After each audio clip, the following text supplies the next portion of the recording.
You're listening to the Music Tech Teacher Podcast, episode number 45. Welcome to the Music Tech Teacher Podcast. Music tech tips, lesson ideas, advice, news, and interviews, especially for music teachers. Brought to you by midnightmusic.com.au. Hello and welcome to another episode of the Music Tech Teacher Podcast. I'm Katie Wardrobe, a music technology education trainer, speaker and consultant from midnightmusic.com.au, where I help music teachers use technology effectively in music education. In this episode, I'm going to share some tips on how to organise your tech gear. This is something that's dear to my heart because I am involved with tech gear in some way, shape or form every single day of my life. And I've discovered a few things and purchased a few really useful items that have helped me organise tech gear over the years. So I want to talk about those today, and hopefully there'll be something new that you can discover and maybe try out for yourself. Before I get to that, I wanted to do a quick shout out to 3 lovely people who have left reviews for the podcast. And they've all happened really recently in the last couple of weeks or so. Now, the first one is from Tish Kondo, who's in Australia, like I am, and she titles her review Fabulous and Useful, and she says, "Thank you, Katie, for your generosity and sharing skills that I so need. I thought I'd check out the first 5 minutes and was hooked. 39 minutes went quick. Thanks." Thank you so much, Tish. It really means a lot that you've left a review, so I really appreciate that. The second one is from the user name is Java Mama Mama from the United States, and she says, "Great podcast." I assume she. Yes, Mama. Yes, I'm going to assume she. She says, "Great podcast. I'm so glad I found this podcast. Excellent ideas for using technology in the classroom. Especially love the podcast about using GarageBand. Thank you." So thank you as well for leaving that review. And the last one is from the fabulous Debbie O'Shea, who's also from Australia as well, like I am. And she says, "Oh, wow. I feel like I've filled a void with the Music Tech Teacher podcasts. I love to learn, I love to think, and I love to get ideas. Listening to Katie's podcast fills my drive to and from school with inspiration. The style of the podcast is one that I would label as approachable, accessible, and achievable. Thank you, Katie. You've made an impact on me, my students, and the teachers with whom I work." And thank you so much, Debbie. Debbie is a lovely friend of mine who's in Queensland, and she has been listening to the podcast recently, and she does some fabulous stuff herself, and I know that she's toying with the idea of starting her own podcast, so I hope that she gets onto that this year. So a massive thank you to those lovely people. If you do also have time to leave an iTunes review, it really helps me and the podcast, and it helps other teachers like you find the podcast as well. Now, you can leave a review straight from the app on your iPhone, and I'm talking iTunes Store reviews here, so it's for Apple users if you are an Apple phone user. You can tap on, this is instructions. I thought I'd give some instructions because, to be honest, Apple does not make it super easy for people to leave reviews. It's not like an obvious, simple process. So I thought that I might just talk it through here in case you are interested and you've tried to do it in the past and had some trouble finding how to do that. And I have myself even had trouble finding the place to leave reviews for other podcasts that I listen to. And I do try to do that every now and again. I'll kind of go through my podcast list and choose a couple to leave reviews for because I listen to them all the time and I really appreciate it when people do it for me. So I'm just going to talk through the instructions really briefly. And this is for the current version of the Podcasts app, the sort of generic podcast app that you get on your iPhone or your iPad. Basically, when you open it up, you should see along the bottom of the screen, there's an option to tap on the word library. Now, this takes you to the place where all of your podcasts are that you have subscribed to.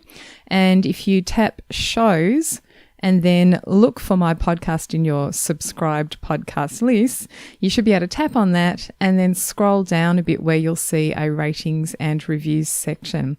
Now, this is a little bit different to how it used to be. I think it was a bit more hidden, so perhaps there's a little bit of an effort to make this easier for people. But in that ratings and reviews section, you might see a past review that someone has left already, and just underneath that there's a link which says write a review.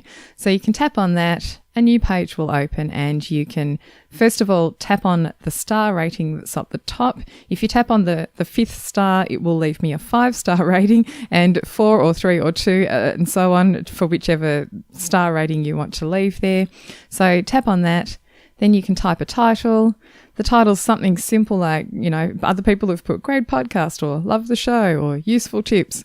And then underneath that, there's a little review section. So you can just write 1 sentence or 2, and I would so appreciate it. That would be really, really helpful. Okay, so on to today's episode and the topic that I want to talk about, which is organising your tech gear. As someone who uses multiple tech items on a daily basis, I find that it's really easy to get frustrated with all the cables and adapters and plugs and all the other bits and pieces that you need. And this may not just be for the things that you use, in your teaching. It might also just be around your home. So if you're like me and you might have, there's maybe sort of more than one person in your house particularly. So I've got me and my 2 boys.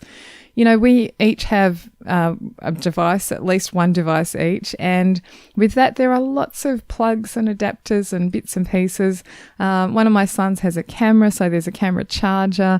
They have a PlayStation, so there's PlayStation controllers around and all sorts of bits and pieces. And, of course, we have power boards and extension leads and so on. And at my desk, I've got bits and pieces lying around like hard drives which have their own cables. I've got cords and power leads and so on. And over the years, I've ended up sort of finding and taking just a little bit of time to organise that tech gear. If you can take a few minutes out of your day just to organise one thing that's annoying you, I think you'll find that it really pays off over time. Now, I also do, quite a bit of travel. So I go and present at conferences interstate. I run workshops interstate at schools, travel internationally sometimes. And in a way, travel can make things a little bit worse. You need to have the important things handy when you most need them. And you need to kind of know whether you can put your hands on the things that you need. At home, I really need to keep my workspace organised and relatively clutter-free because I find that I work better in that sort of environment. But also, I really need to be able to put my hands on the things that I need as well in that situation, as well as when I'm travelling. So I'm going to talk about both of those things when I'm out and about and how I organise things when I'm travelling around. And that might just be locally or it might be internationally or interstate. And I'll talk a little bit about how I've got some things organised around the home and on my desk as well. So with travel and presenting, a few things that I've done over the years is just make a few really wise purchases for items that help me organise my tech. I'm going to run through those now. Now, I'm going to start with one of my favourite ones, which gets a lot of attention when I unpack it at, sort of conferences or workshops. And this is an item which helps me organise all of those little Mac adapters and dongles that I have. So if you're not a Mac user, this may not be so useful, but having said that, the item that I use to organise these things is useful for kind of anything, really. Now, the thing that I use is a Gridit Organizer, and it's the brand Cocoon. I'll link to all of these things that I'm talking about in the show notes because I know it's going to be hard for you to visualise them if you're not familiar with what they are. I'm going to try and do my best to describe what they look like and how they work.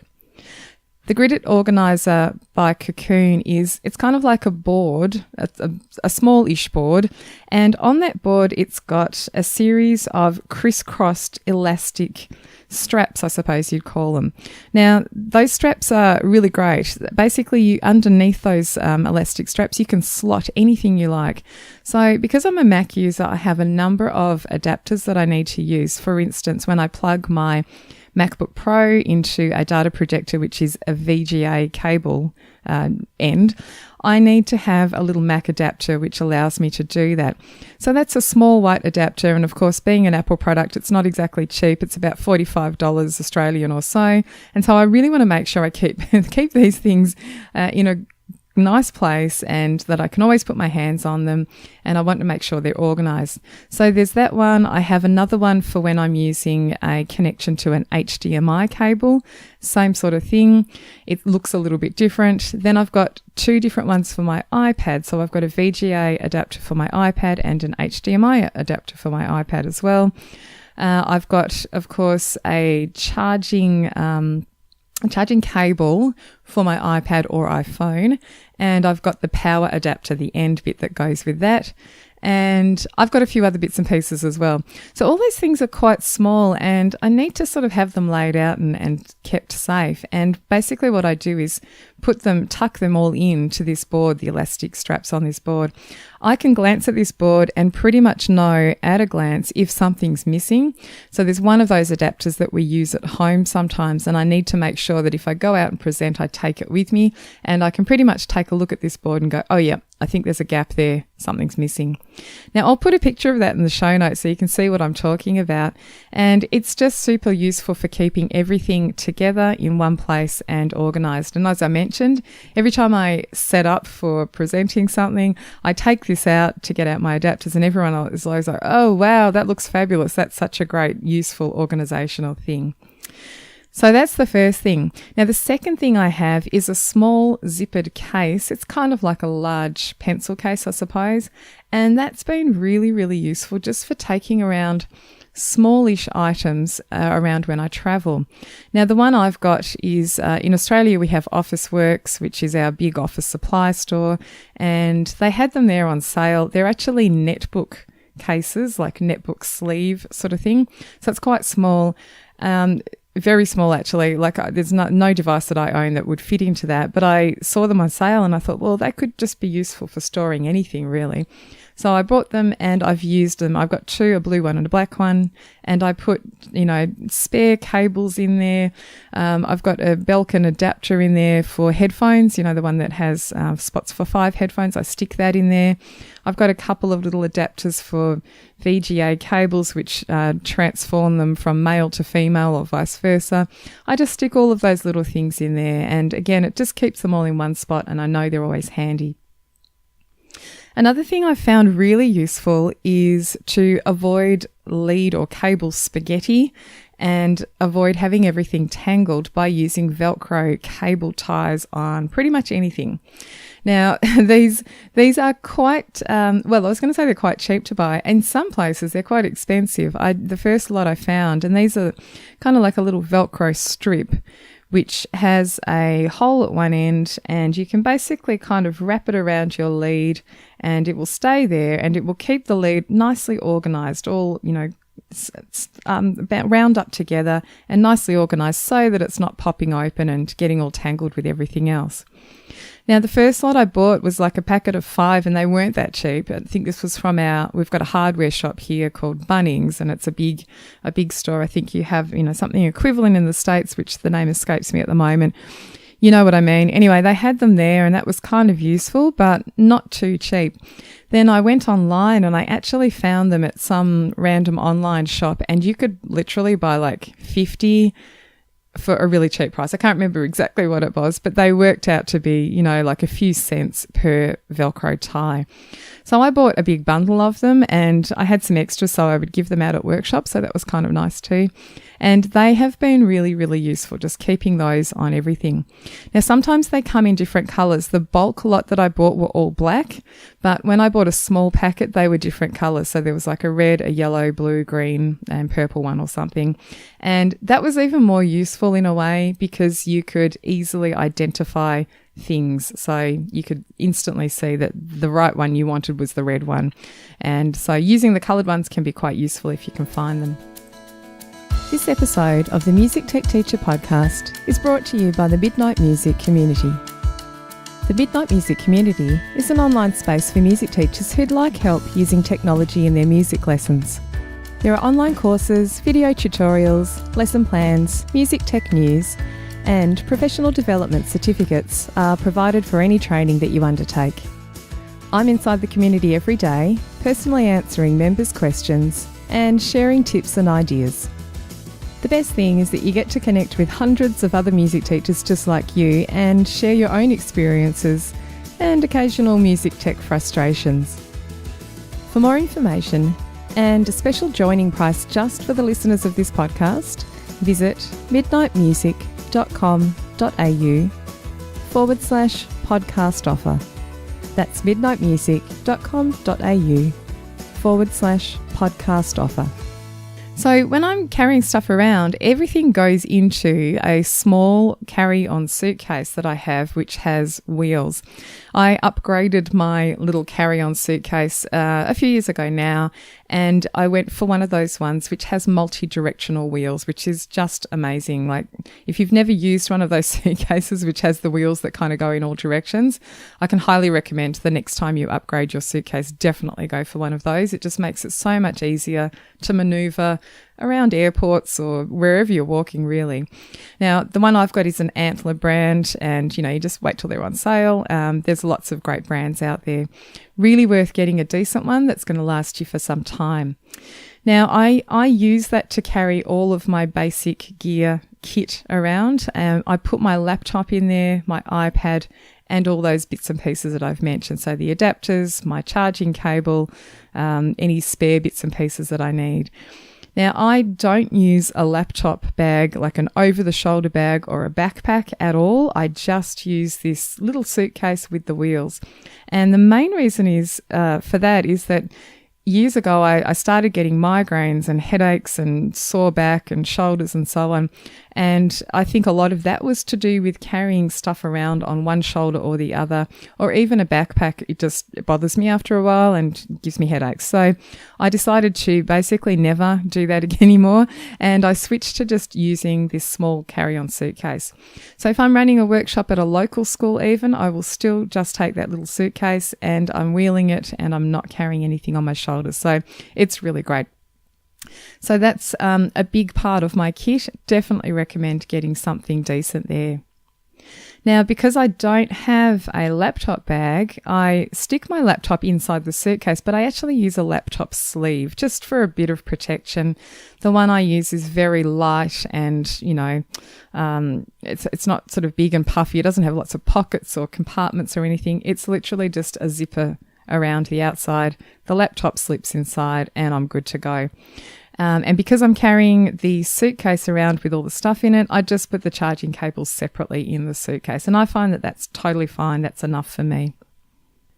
Now, in terms of travel, the last thing I'm going to say, and this is more of a general packing tip or thing that I've bought to help me and my organisational life over recent times, is that I bought a set of packing cubes. Now, I don't know if you've ever seen these. I heard about them from a few friends of mine that travel a lot. They're sort of online entrepreneurial people and they spend a lot of their time traveling around because their work can be done from anywhere, any country in the world, wherever there's an internet connection. Now, these packing cubes, cube sounds like it's a hard object. In fact, they're soft. They're really soft.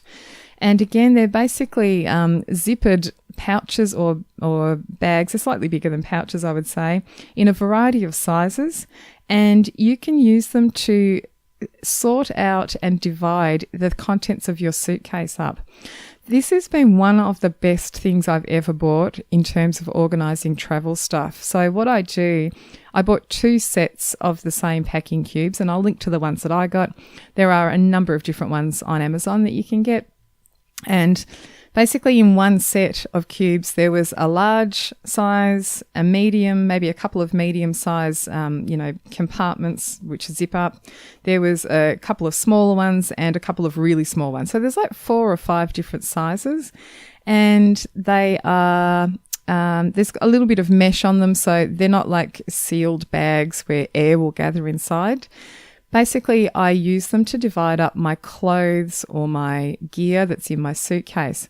So what I do is sometimes when I'm traveling, I might take running gear, for instance, to, go for a run while I'm away.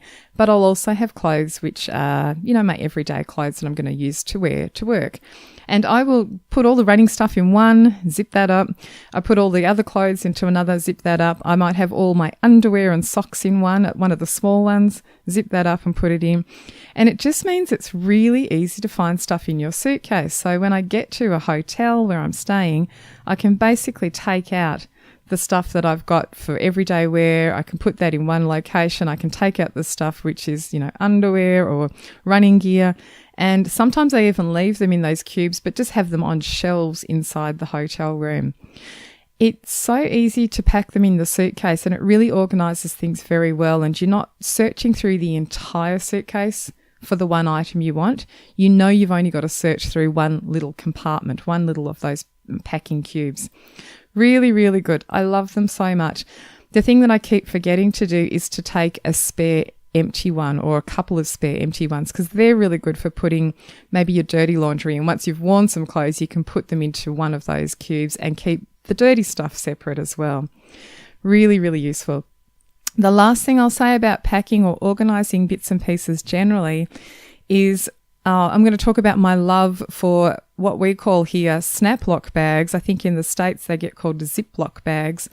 You know the ones though, the little plastic bags with the zip along top part, and I love these with a passion. I use them in every area of my life all the time, and I use them a lot when I'm packing gear up. So if you've got tiny little things that need to, just be kept safe, they go into a snap lock bag instantly, and I put them in the suitcase or in my handbag or in my, my little carry-on bag.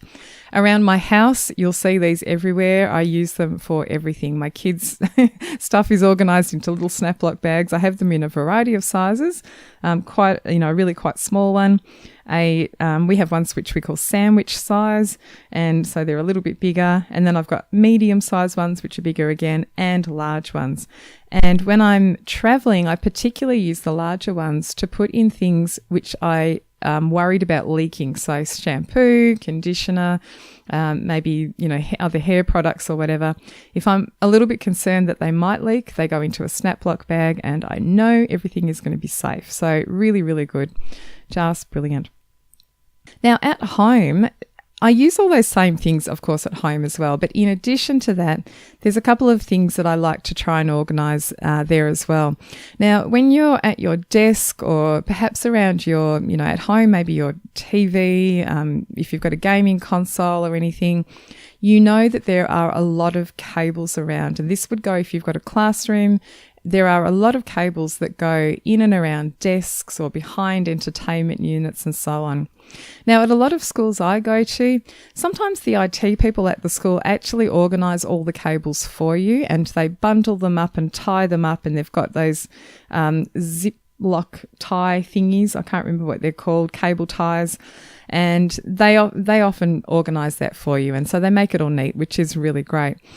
However, if you don't have that, or if you're at home and you don't have someone to come and organise everything for you, I like to try and do this as best I can. Now, it's not a perfect art in my home, but a couple of things that I like to do is to label the ends of the cables, and it can be really useful to label both ends, particularly if this is a cable that's going to go in and under your desk and be plugged in somewhere. It's really good to have a label on the end which ends up on top of your desk. So, for instance, my Mac laptop has a power cord. Now, that one looks different to everything else, so I don't actually have that one labelled. But just as an example, I could label the end that is near to the part where I plug into the Mac. But then at the other end of that cable, of course, is the part which plugs into the power board. And that part, once it's all set up and, that bit is under my desk, sometimes you can forget which thing is joined to which thing. So it's really useful to label the part of it which goes into the power board at the bottom. So it's usually on the floor or underneath the desk somewhere. So labelling both sides can be really, really good. I do this with all sorts of power cables. So on my desk, I have speakers, and of course, one end plugs into the back of the speaker, and the other end, and these are black cables, like black leads, like lots of other ones. It can be great to label the black ones which are plugged into the power board, so you know that this one is for the speaker and this other one is for the printer, and the other one is for the scanner, and the other one is for the monitor that you've got on your desk as well. Having them labelled just makes life so much easier, and I know probably a lot of you have either done that or thought about doing it, but maybe haven't taken the time. I can assure you it's worth just taking a few minutes to do this. You can do it old school way with, just a bit of paper and some sticky tape right on the paper, stick it onto the label. I've got a Dymo label maker, which is really good. I use that. I just put, a couple of words to describe the thing and put it on there. I've seen on the internet people that use those bread tags, the things that are on the loaf of bread when you buy it, keeps the bread closed. It's a little plastic tag, and that plastic tag has a hole which conveniently fits around a lead, and people just write on the plastic tag whatever the label is for the cable. Now, I found those a little bit, maybe they get knocked off, so they may not be so good. It depends on your setup, but give those a go if you want to. When you've got everything labelled after that, you can actually bundle cables together and wrap them up in a kind of a plastic snake thing that you can buy from, organisational shops or homewares shops. And it's usually called a snake. It's usually like a plastic spiral shaped tube, and you can wind it around a group of cables, and that just keeps everything nice and neat together. Now, I wouldn't do that if it's something that you unplug frequently to remove or move to another location. You might not want to keep that inside the snake. But if you've got a setup where things don't move or change very much, that can be a really good way just to keep everything nice and neat. One of the best things also that I have at home is I have a desk, which is a really nice, it's an old wooden desk, and it has holes in it. Now, that sounds a bit weird, but it has a couple of holes that have been drilled in it. And by holes, I mean they're really quite large, like, what would I say, a few centimetres across at least. And they are basically there. There's two of them, one on the left side and one on the right side of the desk. And they are there specifically for me to feed cables through so that things sit nicely on the desk. So a lot of desks you'll have, the cables coming up behind the desk next to the wall and then plugging into the devices on the desk. Having a couple of holes on the desk elsewhere just helps you organise things a little bit better. It just makes things easier. Lots of desks that you buy nowadays, so if you go to IKEA, for instance, to buy a new desk, and a lot of desks will actually have these holes built into the desk, and they usually have a plastic, like a lid that you can put on. If you're not going to use the hole, you can just plug the hole with the plastic lid, and if you are going to use it, you just remove that and have the cables feeding through. Really, really useful. So if you've got an old desk that you're using, drill a hole in it or get someone to do that for you. Really useful. Another thing that I've used in the past, I'm not using right now because I don't really find the need, but there are things which are called cable clips, and they are usually a clip that you can stick to the surface of your desk and it will hold a cable in place for you. So this is really good for things like if I unplug my laptop to take it into the kitchen to do some work there, basically the power cable which was joined into the laptop, I'm not going to use it for the moment, and it will usually fall down through that hole that I just mentioned, fall down through onto the floor. Now what I could do is get a cable clip, stick the clip to the desk and plug that lead into the cable clip, and it will just hold it there until I bring the laptop back and I can plug it back into the laptop. So that can be useful too. As I said, I was using them in the past, not really at the moment, but really useful if you've got a few things that keep slipping off and you keep dropping, the charging cable down the side of the desk or down near the bed and so on. The best thing I've purchased in the last year, apart from, I think I mentioned something else that was the best thing I purchased. Oh, the travelling packing cubes. I did purchase them prior to last year, but last year, 2017, the best thing I purchased in that year was something that made my everyday life so much easier. Now, I'm not going to suggest that you purchase this thing, and the thing was a boom arm for the microphone that I'm actually talking into right now. Now, you may not need a boom arm for a microphone that will just hold the mic on your desk at all times ready for you to record like I need to, but the thing is that I found is that I had this microphone set up and I use it for podcast recording. I use it for recording videos. I talk into it when I'm doing Skype calls or Zoom recording calls. That's a Zoom calls where I'm like on a video conference call with multiple people. I use this mic all the time. And what I had was a setup where the mic was on a mic stand, which was next to my desk, but the mic stand got in the way when I wasn't using it. It was really irritating. So what I would do is move the mic stand into place, speak into the microphone when I needed it for recording purposes, and then I would move it back out of the way again. Now, it seems like a small thing, but this was really irritating and it just drove me crazy. And it kind of meant that I'd just be like, oh, I don't want to record that podcast now. I'm not quite set up for it. Sometimes I'd move the mic stand right to the other side of the room because it was just in the way next to my desk. Just messy, difficult, annoying. So in the end, I did a bit of looking around and I noticed that a few of my friends who also have podcasts have a boom arm, which basically screws onto the desk. And it just sits there at all times. Now, the arm itself, it's able to be bent so that it's longer or shorter. You can bend it up and down, and you can also swing it out of the way. Now, this made one tiny aspect of my life so much easier. So buying this, it was about, $100 or so in Australia. And it's just been one of the most effective things that I've bought to help me organise my life. So even if you don't need a boom arm for a microphone, what's the one thing perhaps that's annoying you at the moment in terms of organisation and, things getting in the way or they're not sort of set up properly? Maybe there's one thing that you can purchase which will just fix that once and for all. Since I've had it, I've found that I'm much more likely just to jump on and record a podcast episode because it's just so much easier. When I'm not using it, I swing it up out of the way and it just sits kind of over the top of my laptop. It doesn't block my view. It's not at all, in the way of anything that I do. And then when I need it, I swing it back into place. So really, really good to just think about, is there one thing that you can purchase which will make your life a little bit easier?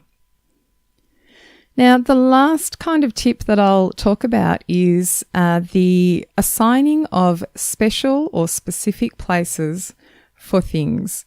Now, of course, this is, that instance where every time I go to charge my camera battery, and this is for my DSLR camera, I don't use that camera very much. But when I do, and I need to charge the battery because it's gone flat, that's one of those things where I'm just like, I cannot remember where I've put the little charger. It's a Canon. It's got a little black charger thing. I take the battery out of the camera and I need to slot it into this thing and plug it in. And if I can't find it, it's just really irritating. And I waste a lot of my time looking around in the 3 or 4 possible places at the house that it could be. So what I try and do with my stuff and with the stuff that belongs to my kids too is to assign specific places for things like that. So we have 2 main places in our house really. We have a little white cupboard unit which was from IKEA, and it's got kind of like 4 holes or boxes in it, and in 2 of them I've got black tubs that you can pull out with your hand. And it's a big, spacious tub with lots of room in it. Now, this tub is right next to the place where we put all of our devices to charge. We have a power board set up and we plug in the iPads and the phone and, other things like the Fitbit that my son has. And I've got a Garmin watch, which I use for running. All of those things are plugged in around this same area. So we've got the tub right there. It's just underneath this stuff. And that is the place where we keep all of these chargers. Now, we just tuck them all in there. There's still heaps of room in this box and it's so useful. You just know when you need to charge something, you draw the tub out and you find your thing in there and go for it. It's got also the charger for, the boys have got a little Bluetooth speaker each. So the chargers for those are in there. One spot, easy to find, makes life a lot easier. I've got another tub that's in my office area, and this is for things I don't really use that often. It's for spare things, so spare cables, spare leads, spare adaptory things, stuff where you go, oh, I think I just need one of those. I've probably got one in this tub, and I'll go looking for it and find it in there. So I can highly recommend having a special place to keep these things, and then you won't waste all this time looking around. So those are my tips for organising tech gear.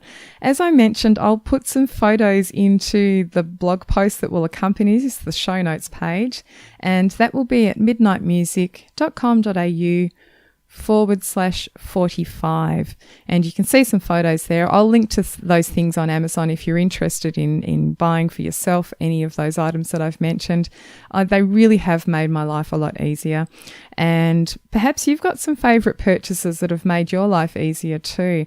Sometimes I find you don't realise that there are these little things to help you organise stuff, and you need to see someone else using it, or find a picture on Pinterest, or you run across something on Facebook and you go, wow, that's so useful. Why haven't I seen that before? If you've got anything like that you want to share and it's different to the things that I've talked about today, you could leave a comment on that show notes page if you'd like to. I'd love to hear from you and find out what you've got that makes your life a lot easier. Now, if you'd like more help using technology, I'd also love you to come and join me inside the Midnight Music community, which is my online space for music teachers to learn more about technology through online courses and video tutorials and lesson plans and tips and personalised support. So if you're interested in learning more about that, there's a special offer for podcast listeners at midnightmusic.com.au/podcast offer. The Music Tech Teacher podcast is hosted by me, Katie Wardrobe. You can find more information and links from today's episode at midnightmusic.com.au/45. Thanks for listening, and I'll see you next time.